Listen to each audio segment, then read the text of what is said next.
from church ministry to real estate. I don't believe in religion because why do you need the church? Why do you feel like that is an important part? Community. When they join real estate, the only thing that they think is money. That's not really the key to a lasting, successful, robust real estate. How many times have we told clients not to buy a house because we have seen the other part? Teach a man to fish, right? Exactly. Welcome to episode 4 of The Balanced Broker. I am Sarah Fakih and I have my co-host, Nadia Fakih. And we are here with our dear, sweet agent. He is one of our best kick-ass agents. He sells a lot of real estate, but at the same time, he's one of our favorite people in the world because he is an absolute sweetheart. He's one of the best, the brother that we never knew, that we always needed, always wanted. Our little brother from another mother, Dani Tac. He is Pastor Dani Tac, to be correct. He is an amazing guy. We're going to talk a little bit about faith in real estate, family in real estate, and the importance of being mindful and the importance of believing in God in all that you do and putting God first. Dani Tac. What's happening? What's happening? I got some questions for you. Let's go. So you're brown. Clearly. You're brown? Clearly. Brown. What? You're a brown man. And have you ever seen that comedian Russell Peters? When he tells people that his name is Russell, they're like, what is your real name? Because they can't believe that a brown guy would have such such a American, I guess, or such a Western name. They would like think your name is going to be very basic, right? Yeah. So tell me a little bit about why your name is Dani Tac and who you are, because I get that question so much. I'm sure you do, Sarah. People are like, who's that other guy on your team? Is he related to you? And it's like, he's kind of like the brother from another mother, but at the same time, he's like the little brother we never wanted. We always we did want. I know. We never wanted. So anyway, No, it's so crazy. So whenever people see my name, Dani Tac, they have a picture of me or someone else, and when they see me, they're like, "Oh, you're an Indian. How come Dani Tac?" And then I tell them the whole story. So my official name is actually not Dani Tac. It's Dani Tac. That's how you say it. I'm like, it's so, exactly, same thing. I don't want to explain. Mr. Tacret. No, it's so hard. So my cousin, my dad, from my dad's side, even before Facebook came, I don't know if you guys know Orkut, back in the social media. So his name changed to Dennis Tac. So our whole family was Tachret. So he changed his name to Dennis Tac, and all our cousins, aunties, everyone on social medias made it Tac. So it's like Jaya Tac, Bindu Tac, Dani Tac, David Tac. So that became our brand. But it's so cool. It's exactly. I'm glad. And it's not Taki. It's sorry. No, it was so crazy. But when I moved here, I know. Yeah. We're half like West Indian because we're Indian and we can do this. We can Anyways. But when I moved here, so everyone was like, "What is this tag? Is it tacos?" I was like, "Oh, it's just my family name, Dani Tac." But the crazy part is when I moved here, I was working on my social security thing, kind of stuff. So when they check my passport, I only have one name. It's Dani Tac. I don't have a first name. So they made it FNU Dani Tac. I know it's news for you, but it's FNU, which means first name unknown. Oh. It's so crazy. And I didn't even know what the heck was happening. And everything was FNU. So they used to call me, like from Social Security Administration. They were like, "Is new here? Is new here?" I was like, "My name's new. I know." Like, I mean, FNU. FNU, but they say new. I was like, "No." Our last name is Fakih. And man, used to get butchered. What? Fakih, freaky. Sarah. It's so crazy. Me. I mean, it was bad. We had it bad. But then I changed it. So that's when I knew there's a lot of people who come from different countries. They have FNU or LNU, which is last name unknown. Which is so stupid. The only thing that they had to do, just call us and ask us our first name. And then just call like, no, we're just going to call you. F and U, yeah. So when did you come?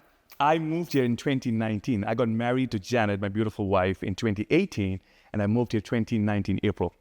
Hey, so real quick, we have to do a quick little shout out to Janet because she is your better half. Yeah. I adore that woman. I mean, like total woman crush on her. Tell us a little bit about your family. Okay, so my wife's name is Janet Jacob Tac.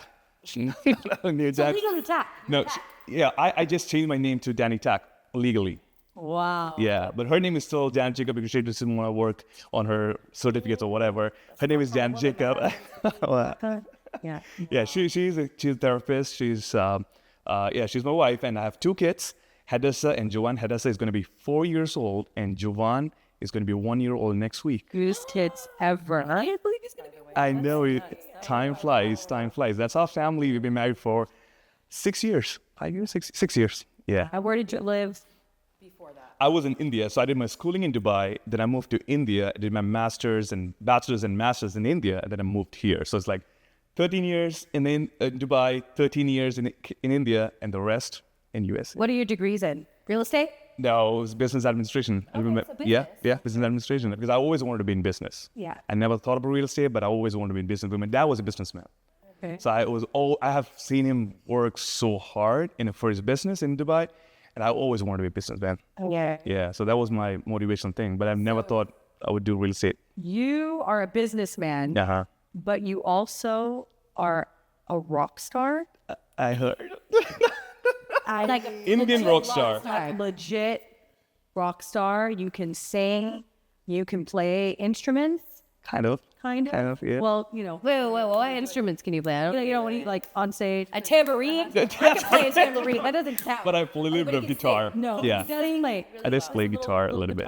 I knew Yeah. he was musically inclined for sure. Yeah. So can you tell me a little bit about your music, because I will never forget the first time. I'm like, we've been working together for almost 3 years now. Yeah. And I will never forget the first time I saw you on a stage on your Facebook or something, and I was like performing. Yeah, I had to be in it because I could not believe that was you. Why do you keep your other life such a secret? I was nuts. It's never secret. It's all my Facebook. Okay, I just looked at it. No, exactly. Do your research, Sarah, before hiring. Stalk your teammate. I didn't know. Exactly. She doesn't even I know. didn't know that you could sing until the first retreat. Oh, let's go. And then we were singing Bollywood songs together. Exactly. And then, yeah, man. Yes. Every time we hang out and do like a team event or something, and I'm like, oh, boy can sing. That's our bonding time with all the classics. It's crazy. So music, tell us about that. Music. So I was in India. I have no singers in my family. I've never went to music school, nothing of that sort. So I was a part of a church, and they wanted me a part of the worship team, like sing. And I was like, I don't even know how to sing. I can just be in the back as a backup singer. It's a crazy part that how I became the worship leader of the church. It's a crazy story.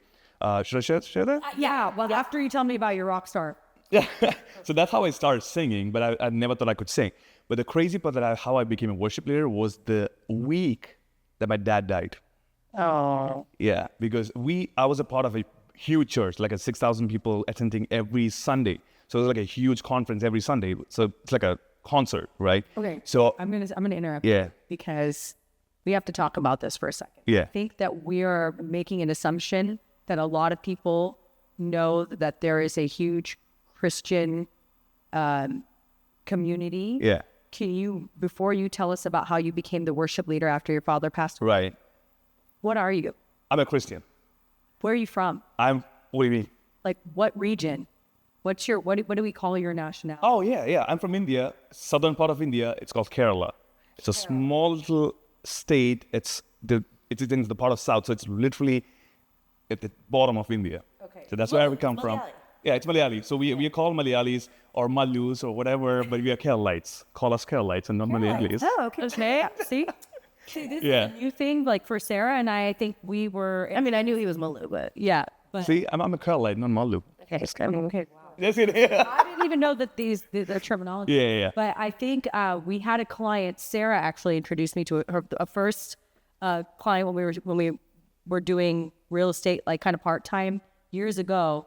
And it was one of those situations when they had a church call time or something like that. And they were doing like, you talking about AJ? And then they were like, oh, we know him. He's famous when we found out. Yeah, AJ, right. And I was like, I didn't even realize how big this. So how big is the population of I have no idea. Kerala? Yeah, Kerala? no. You know? Nope. Okay. Well, Yeah. usually, because what it is people just take this big brown brush and they just paint it all. Like if you're brown, Yeah. if you're Pakistani, doesn't matter. If you're from Southern, We're all India, Desis. whatever, everybody's just Exactly. Desi. Yeah. And even us, we're Middle Eastern, half Lebanese. Right, and then No- my mom's West Indian, so Yeah. it's like, and then my husband's Pakistani. Right. It's like, so what Where are we? Exactly. Yeah. They don't even know the national. They just call us DCs. But there's this huge population, and it's a very tight knit population. It Here in is. It Dallas, is. No matter exactly. That's the Christian people from Kerala, Right. Malayali. And the crazy part of India is like we have thousands of languages and cultures. Like it's so How many crazy. languages? How many, I don't even know. There's like thousands of languages. how many languages do you speak? Kind of 4, I would say. No, 3 or 4. What's kind of I know because I don't know half. I just don't. Yeah, like, Like maybe 3.5. so 3.5 languages. You know what this is? The Arabic. I'm like, Okay, let's. okay.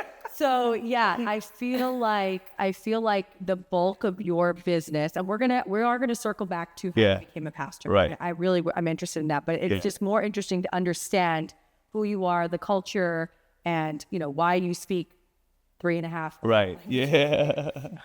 But yeah, I want to know like what languages do you speak, and it's the bulk of your business. Right. I mean, we are a niche realty group. Yeah. We do have our niche. Yeah. So tell us, what languages do you speak? So when I was in Dubai, there's a lot of Hindi population who speaks Hindi. Huge population who speaks Hindi. So What we assume when we like when I met you, Yeah. I'm the one who met. right, exactly. Yeah, no, But yeah, I thought Yeah. you were just a regular North Indian. Yeah. North Indian guy. Yeah. You didn't know much about. Exactly. So when I was in Dubai, I used to speak a little bit of Hindi. That's what I was half. That's the- half. That's a half. So you only speak half Hindi? Yeah, I can speak Hindi, but not to the Hindi people. Not to the Hindi people. Just. And, But I can You speak Hindi to us. So Exactly. Exactly. oh, chub. Exactly. So I speak Hindi, Malayalam for sure, and I understand Tamil because Tamil is from Tamil Nadu, which is a neighboring state of Kerala. So it's very similar. Right. There's a ton of language like Telugu or Tulu. There's a lot of languages in India. Yeah. Like I haven't even heard of. Yeah. So there's a lot of languages that I can understand, but the language that I speak is English, Malayalam, Hindi. Yeah. That's so impressive. Yeah. And I feel like it's just not only because of your relationship with the church, but the fact that you are from this different part of this huge population. Exactly. Okay. You have really just stepped up his real estate game as that guy in the community. Not only are you one of the nicest human beings that I know, but you are a damn good businessman. Thank you. And I want to know now more about how you became involved as Pastor Dani. Oh, that's crazy. I mean, Pastor Dani is very new to everyone. Amazing name to have. No, that's crazy. So So it's very connected to what I'm doing right now as well. So when I was in India, as I told, I wasn't working in a company. I was working with this church for a very long time. It's been since the time that I moved to India, I've been working with this church. And what I really liked about church ministry is when people find joy or happiness or peace, we can see it, right? Because we have ministry in the States. And when people come with these problems and sickness and all this kind of stuff that they're going through, and they get delivered when they have faith in God, and that just drives you to do more in ministry. You don't get a lot of payment when you church ministry. You don't even get paid. Right. Because it's not about the money perspective, it's about people perspective. So I could connect that to real estate because real estate is all about people. Yeah, it is. So in church, in ministry, when I teach people or when I learn from people, this is what the first thing, if you want to be a church minister or I'm not talking about church, I'm just talking about people in business, the first thing that you have to do is to love people. Yeah. If you can't love people, you cannot be in this ministry or business. So I took that perspective of ministry to real estate. Yeah. So it was so easy for me to transition. I mean, it was crazy when I moved here. I didn't have a church here, right? So I was busy in ministry, traveling to all these cities, countries. And when I moved here, I had no friends, no church, no meetings. And my wife started working. She was going to work 9 to 5 every day. I was literally stuck. And the crazy part, I tried doing IT every day. Talk about I know. I tried IT. It was so crazy. Yeah, I know. But it was so crazy because I sat in front of the IT class or whatever on my computer, I was like, I can't do this. This is so not you. No, it's not me. It's I for want people to who don't like people. exactly. I want I want to see people. I want to talk to people. Yeah. I know all my clients are IT. I know, that's okay. Sorry. Hey, you can be the person who loves them. Exactly. I mean, they do a great job. It's not for me. I can't do it. So that's how. So I tried IT, and I was like, no, this is not going to work for me. Yeah. And then I started real estate. I was like, it's so similar to the thing that I was doing in India. It's like meeting different people, helping them out, giving them guidance of what they should do with their money or whatever it is. Like what are the first steps, that kind of thing. Because if you don't like people, for people who are thinking about going into this industry, if you don't like people, listen, you cannot. This is not the business where you Exactly. must genuinely like people. No, You know, 100%. and it's funny because in the last podcast I was talking to my husband Amr, and he's like, I don't really like people anymore, and that's because he's in the ER. Yeah. He's the worst of Yeah. people, and he's like, and I'm like, luckily for me, I really do like people. Right. And you need to have that bone in your body that is like interested in. Tell me about your life. Right. What's going on? Why do you think the way that you think? Why do you need what you need? Why do you think you need what you need? Yeah. Let me learn about you. So, Right. So you're absolutely right. That people aspect of it is No, 100%. If you can't love people, because people, when they join real estate, the only thing that they think is money. Yeah. Because they see people making money out of real estate. I understand. You can make a lot of money. Yeah. All But the- how much money do you give away? Exactly. Why do you give away? Exactly. Do I give away? Yeah. And this is by the way, we don't give away anymore. No. It's It's an NAR settlement. You can't give any more. I'm just kidding. It depends. We are all for making sure our clients are happy. And at the end 100%. of the day, a happy client yields more clients. And we want to be fulfilled, not just happy, but like they're well-being. Fulfilled. They're doing what's, best for their lives and their future. Exactly. How many times have we told clients not to buy a house because we have seen the other part? Right. Yeah. Because if that sale goes through, we get money. Yeah. But that's not what our focus is. Will we be able to put our head on our pillow at night? Exactly. So that perspective is what really transitioned me from church ministry. I'm still a church minister, but from church ministry to real estate. Okay, cool. So you tried the IT thing. Yeah. And then how did you even get introduced to real estate? So one of my family friends, Justin Burgess, he's an amazing man. If you're watching this, good guy. So he's very successful in real estate. So he wanted to build a team. So I joined him and we started working on a team. So I used to help him with his deals. He taught me how to do real estate because in Champions, they don't even teach you how to open a door. Yeah. So this guy showed me how to open the door, write contracts and everything. I'm still grateful for him. That's how I got into real estate. And then what I understood was like, I had to build my brand. Because when I moved here, I have no friends, right? Because I come from India. I have my family is a very small family. We don't have a lot of relatives here. So it was really hard to build that brand. So through him, I learned how to build my brand. And that's how I got into real estate. You're so good at it. What a brand. I have to give a shout out to a really good friend of mine. Her name is Fakih. Yay. Yeah. I worked with her at Grand Homes. She's not only one of my closest friends, she's like a little sister to me. And at the time she was working for a builder, and she just kept telling me about this hustler who was bringing her contract after contract. And not only was she so impressed by your business acumen and the fact that you had this niche clientele, right? She was like, this guy would come with his drone, and give clients an update on their properties by actually doing 3D like photos and drones and sending them updates during the build process. She was so impressed by your tech savvy that coupled with your IT paid off, huh? Yeah. So it was so let's kind of like see, people think that they could just make it in real estate, right? But it's really a common. So she kept pushing you like on Nadia, right? Yeah. That was crazy. So I met Faye when she was working with Perry Homes. And then I had a client who was out of state from Minnesota, I believe, and he haven't even been to Dallas. So he wanted to know about Salina, Prosper, and she was working in a specific office. And I went there, and this guy had no freaking idea about the community or nothing of that. So I used to take drone videos of the whole community to show him whether the main roads are, the grocery, the amenity center, the swimming pool, all this kind of stuff. And then that's how he knew about the community. And then the first time that he came to Dallas was to close on his house when he knew everything. No, he didn't even see. Spent 100%.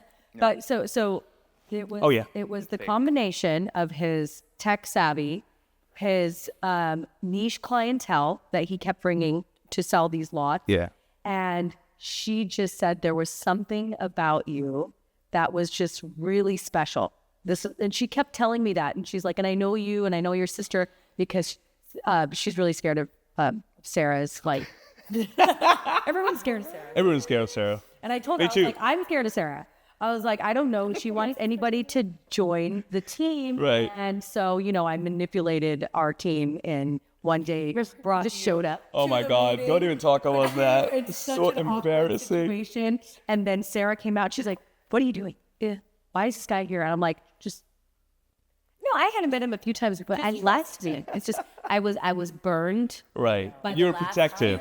You were protective. I think you were protective at the I team. wanted to make sure that we weren't just making decisions on a whim. And as a leader, I appreciate that because you had to be protective of your team. I knew there was something special about it. We went to, where were we at Legacy West? Macero. We went to Macero. We sat down. We were talking. He was at a split in his office that was just, it was disgusting. Yeah. It was sad. Like, I couldn't believe that they were like, he was worth so much more. And I could feel that, And I felt bad for you. I was like, this really is horrible. He sold X amount of houses with the builder. I don't know what. Yeah, I mean, he already established himself as a productive agent, Right. And they were taking the majority of his commission. Yeah. A majority. Yeah. Of it.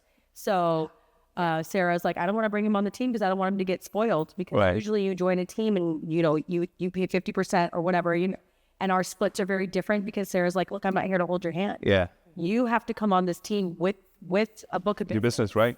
and you have to have experience. And I was trying to, tell Sarah, I was like, I think this guy appreciates, what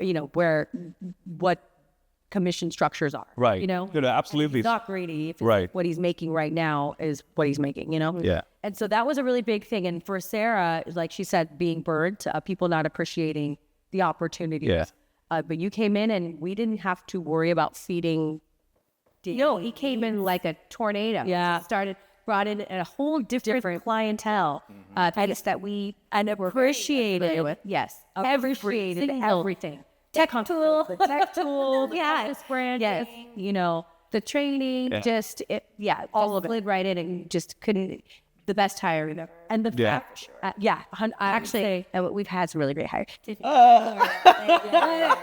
in a great place right now. We have some really, as far as the agent is concerned, really, if you think about it, like I found Tiffany Fair and Square. Like I stole Tiffany Fair and Square from a brokerage that it was like a Dani situation. I was like, you're too good and you're underpaid and you would appreciate, she didn't appreciate our disorganization, but you would appreciate. She appreciates it now because she's like, haha, you can't do anything about me. Exactly. Oh my God. Yes. And then Sarah, so I got Tiffany and Dani, and Sarah found, took on Eleni after what? She was like, you're going to go run to a neighboring competitive brokerage, and you're going to see what it's like to work for, 1% and run around. Yeah. And This is after a lot of, bumps in the road. Yeah. Right. But anyways, let's get back to joining a part of the team, right? So if you don't have the right motive of joining a team, because if you are thinking about getting leads from a team, that's not how a team works. Because I've helped, to build a team with the other person, and I knew that you had to build your brand no matter what. Even if you're with Compass or even if you're with a niche team or any other team, you have to build your own brand because you're selling yourself. Yeah. Right? You have to build. If you don't build your brand, if you don't make a book of business from your side, you can't survive. You teach a man to fish, right? Exactly. You got to teach a man to fish. No, Exactly. absolutely, you're absolutely right. And people do. I mean, there are a lot of teams that will have that promise. Like, you are coming on this team because we've got so many leads, we don't know what to do with it. Yeah. But that's not really the key to a lasting, successful, robust real estate. Exactly. It's not that you don't give us leads. I mean, you still. So why did you want to join Niche? Oh yeah, that's the crazy part. So as I said, Keralites, right? There's a lot of agents from our culture as well, from our nationality, and I've seen them doing business. And when I spoke to her, and she was talking about the book of business that you guys had of 90 million and 100 million in the pipeline, I was like, dang, I didn't even know this part of real estate yet. Yeah. I want to learn that. I want to know what's on the other side of real estate, because all that I've seen is residential or normal, business, which I really appreciate. I still do those kind of business, but I wanted to learn more. And that's how I came to y'all's first meeting. Mm-hmm. Yeah, you basically walked into a development meeting Exactly. We went to Louisville Yeah. to see that land deal. Land. That was the first, and then he was Yeah. with us, and it was one of those situations where he was like, "These people are crazy. We're doing all kinds of different Yeah. things," and you Yeah. weren't really exposed to that Yeah. side of real. Yeah, I wasn't overwhelmed. I was like so excited. I was curious what you guys do. What was that? We had a $5.2 million, 15 acres, Yeah. commercial zoned. Right. Um, It was just the prospect of learning something new. New. And leveling up. Exactly. Yeah. The next level of real estate. Okay, so rewind a little bit. I want to learn more about Pastor Dani. Yeah, I do. yeah. Because I want to understand this obviously, it's a people business, and you have to love people in order to do it. And that's one of the reasons why you liked it so much. So you're this lone guy, you don't have a lot of, family here, Yeah. a lot of friends. How did you find the church, and how did that all? So there's a lot of churches in Dallas. Dallas is known to be church belt. Like a Bible belt. I'm sorry, Bible belt. And there's literally every church in every mile. If you say in Richardson or other cities, you have a lot of churches. So I was waiting, because we have church our mother church is in Kerala. So we have around 600 churches all around the world. So we have a lot but we didn't have in Dallas yet. What's the name of the church? El Shaddai Ministry. It's a huge name, but it's El Shaddai Ministry. That's a part of my mother is in Kerala, so we didn't have a church here. So I was like not a part of any churches. So people knew that I led worship in India, and they started inviting me to all these conferences and church meetings. So in that matter, people started to notice, oh, there's some guy called Dani Tac, he leads worship, and I used that as a following to promote my real estate as well. So in social media, I started promoting. So people knew that there was this guy, Dani Tac, he leads worship and he does real estate. So people started noticing my brand, and that's how I built my business. That is so cool. Yeah. No, I mean, it's super important, because of the community. Right? Exactly. The community aspect to build your business, and Right. you've got these people who know you, trust you, and all Right. of the things. Yeah. But I What does haven't. he say on all of his posts, every time he says a post, he has what do you call What's your tag? What's your tag? Put God first. Put God. Good God. Yeah, that's So something. every Yeah, listing, every social media post, anything that Dani puts out there, yeah. it says, Put God first. Now that's something so crazy to me. For everything, if it's family or business or friendship or whatever it is, if you don't put God first, there's a lot of things that can go wrong. So that's something that I particularly put in there. It's not about religion or anything of that sort. If you trust in God, everything will come to, senses to you. It'll come to, it'll fall in place. So that's something that I put on all my posts. So Because there's something that I follow in my life. Dani's Exactly. There's something that I follow. I have a list of items that I follow. First thing is God, for sure. Second is yourself or myself. Third is family. And fourth is our job. So in American culture, they're so hustle focused. They're so career focused. They put their career above God, above family, and that's when all these problems happen. So this is something that I teach my kids. My family, we put God first, and then yourself. If you're not in the right place, if you don't put yourself first, your health first, you cannot take care of your family, You right? say on the plane, put your Ask first before you help others. so Same thing. And then family, and then comes your work.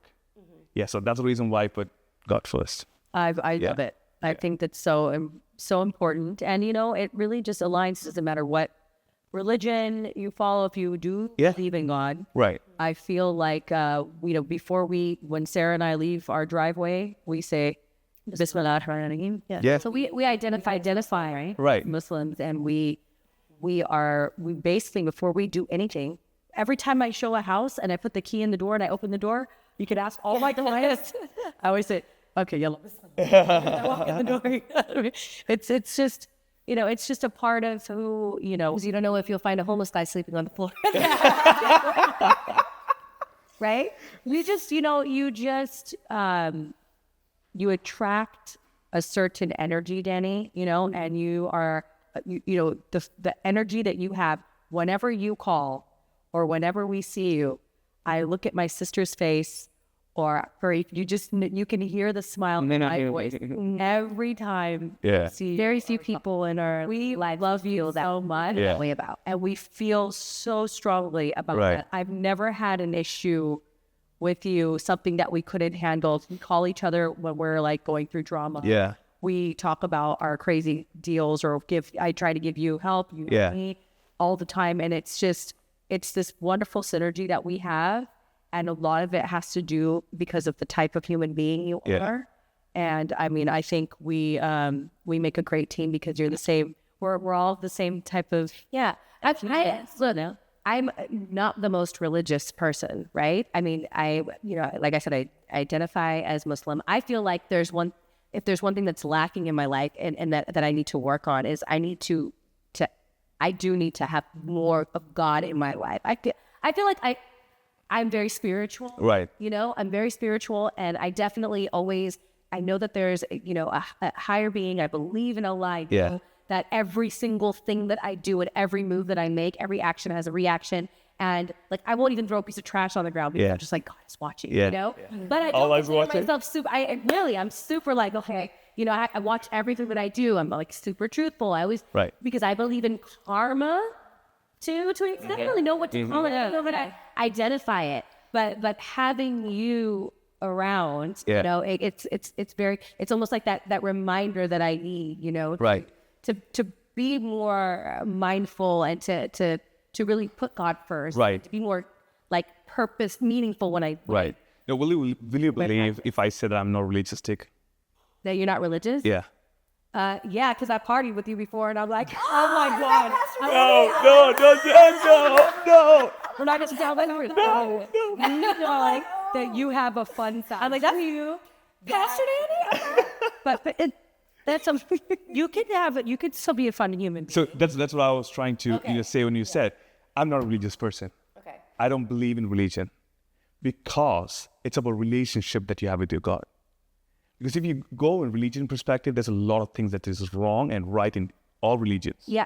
And you cannot. That's my problem. Exactly. So that's the reason why. This 100%. Exactly, because you cannot. You're human, right? There's a lot of religions in this world. Okay, what if your religion says this thing and the other religion says the other thing? How are you supposed to be in love, right? What's right? Exactly. So I'm not a religious person. I believe in relationship with God, right? Just as you said, you always have the feeling as there's God with us. So that's what I strongly believe, because God is all about relationship. Yeah. He wants to have a relationship with you. It's not that, okay, I have a religion, follow the religion. He never said that. Yeah. He loves people. Right. God loves people.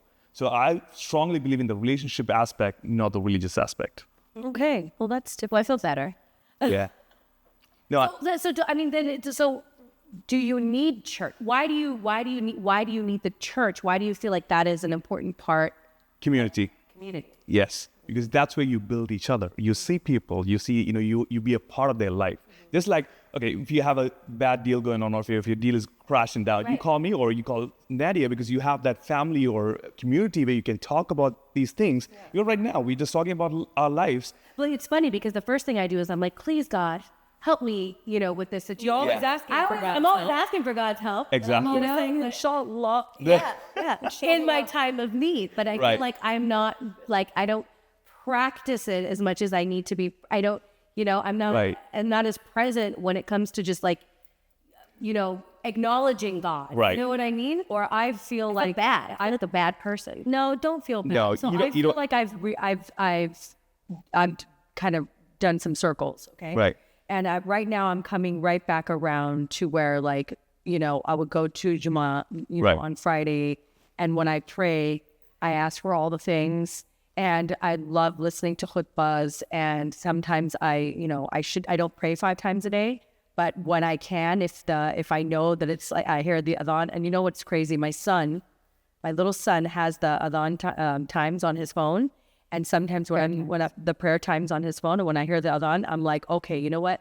Come on, Rian, let's go, Mom, Baba, let's go pray. Yeah. So we actually have this bonding time. We pray, and then I make my children tell me what it is that they're grateful for, what they want to pray for. Yeah. And that's our bonding. Yeah. And I love hearing them talk about everything from wanting to go to Cancun. Right. And to, is that their prayers? Yeah, their prayers. The cutest thing ever. And hopefully the contract on Dripping Springs closes. Oh my God. So cute.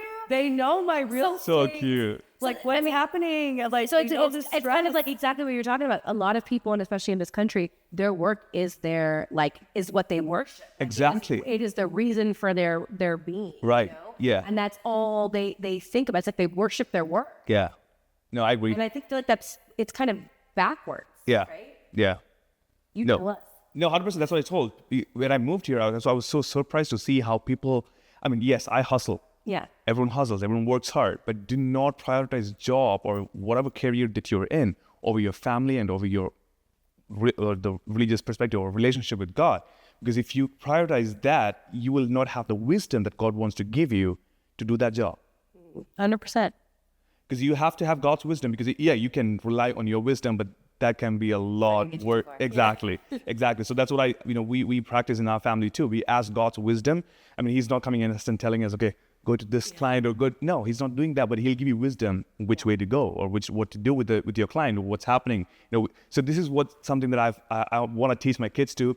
Do not go to God for just prayer requests. Yeah. He's not someone sitting up there just to hear our prayer requests. He wants a relationship with us. That's what I preach at my church too. He doesn't want a prayer relationship. He wants a relationship, just a love relationship with you. He wants to know what you're going through. He wants to know what your business is going through. He wants to know what your family is going through. You just have to have a conversation with God. So I don't, as you said, I don't sit and pray every day for hours and hours, but I talk to God when I drive. Yeah. Or when I'm doing two stuff, I was like, okay, God, this is what happened. This is.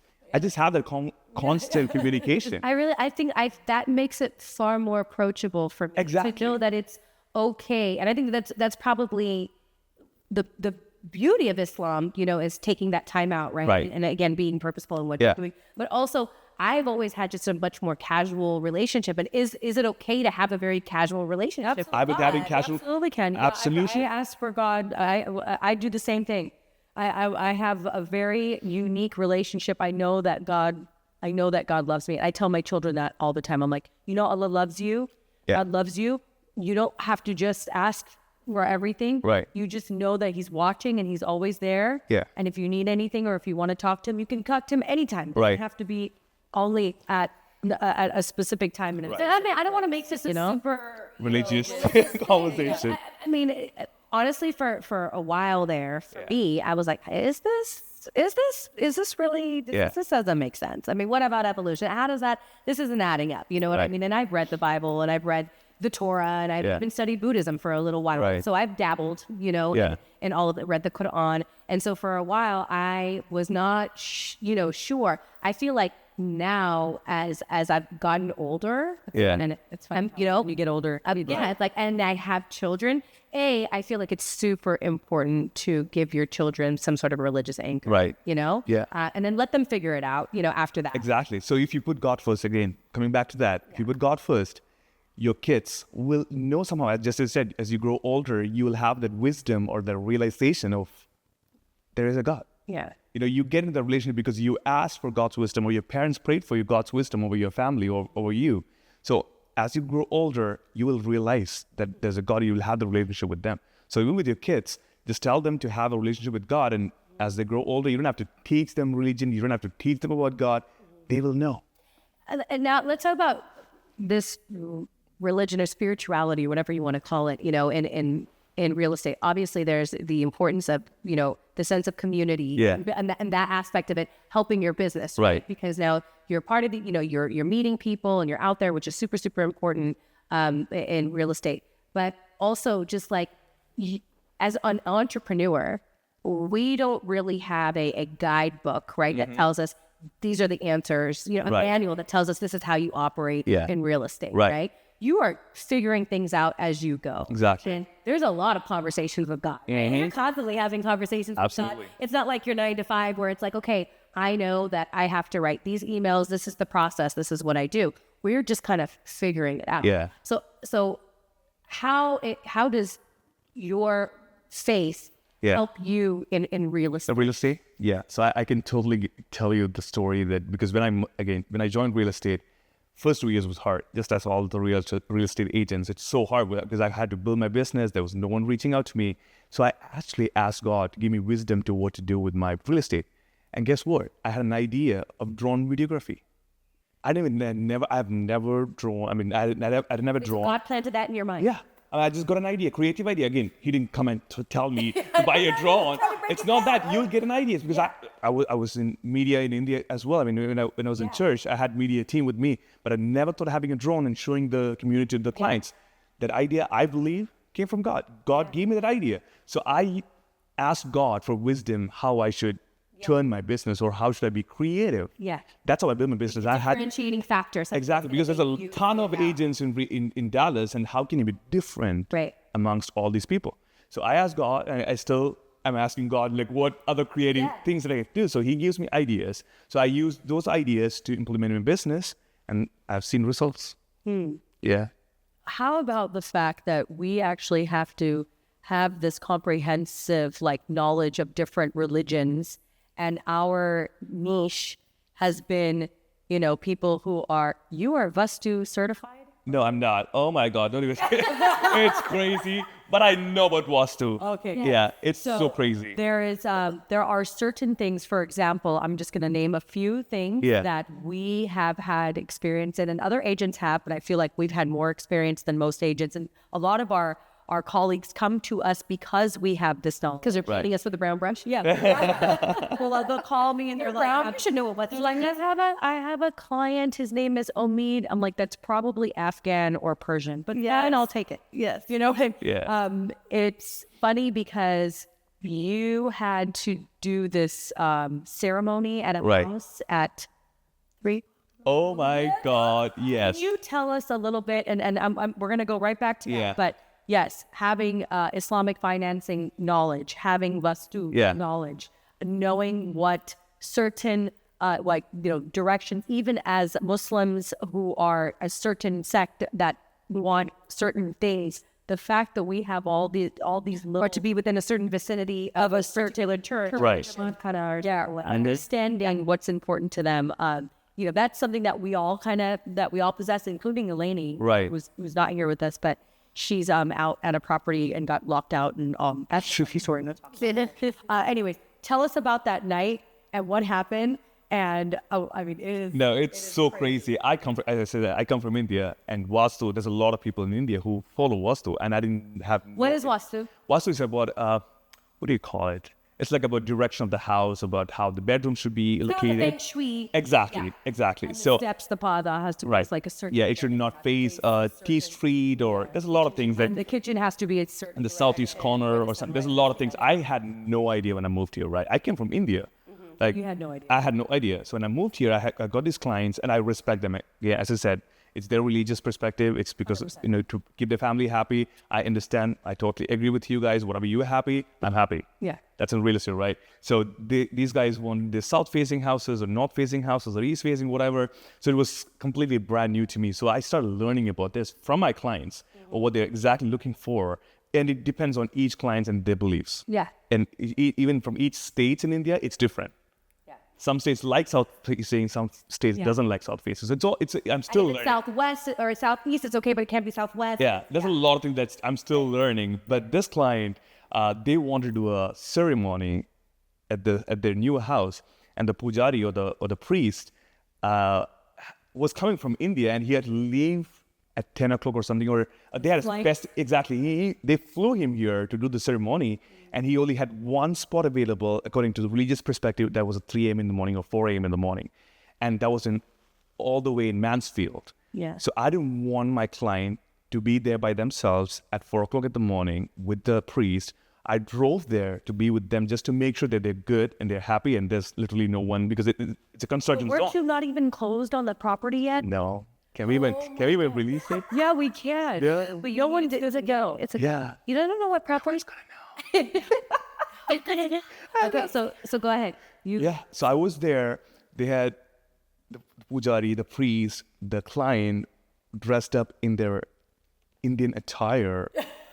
If someone saw it, they would have canceled the contract. Yeah. And that'd be a nightmare. We're doing the ceremony in the house? In the house before the closing. Oh my God. Okay, so technically you broke in the house. Exactly. Yeah, so you trespass. You trespass. Have you even post? Yes, you can't Don't post it. condone such behavior. I know it was not supposed to. Yeah, But listen, do not practice this. Did it happen? Did you close? Yeah, we closed. No one. They're happy. They're Guarantee the builder would probably endorse this and be like, you know what? good Can you job. please sell with the rest of the community in Mansfield? Yeah, I mean the reason why I went there again, it was a 1.5 hour drive from where I live. The reason why I went there, I wanted to respect their faith, Yes, eh? whatever they had. I wanted to tell them that I'm a pastor, I'm a Christian, I'm not from your religion or whatever, but I still respect you for who you are, and I'll be there because that's a realistic perspective. It doesn't matter what religion you are because we don't discriminate according to religion or whatever faith you are. I wanted to support them. I wanted to help them and make sure that they're good. That was the reason. And I had a client. She was such a sweetheart. Okay, she was a NFL player's former wife. And like she was just super bouge country, beautiful. Okay, elder woman. She would call me before we poured foundation from her new construction home, and she'd be like, "Nadia, I gotta put a Bible under there, honey. I gotta put my Bible under that foundation. So you better let me know." And she would literally keep calling me every 2 days. Really? Yes. She was like, "I want to know, is it ready? Can I put my Bible under that house?" And fine, I will never forget the day.